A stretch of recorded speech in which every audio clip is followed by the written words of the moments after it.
กับบุหูจักเฮ็ดจมไปรอบแบบนี้เราก็กินซุมื้อ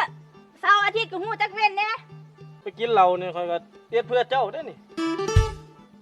เพื่อจังใดเพื่อแบบใดฮะบอกให้ข่อยฟังดูอ๋อขันข่อยเมามาเนี่ยเจ้าก็งามในสายตาข่อยเสมอเท่าว้าย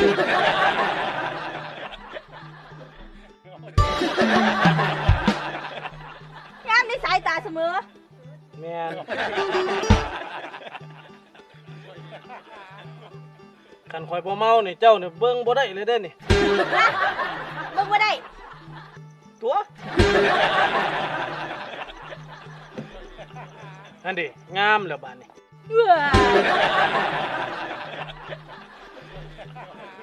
เท่ามันมีความจำเป็นนี่เลยที่ข่อยเมาคู่มือซัวสิ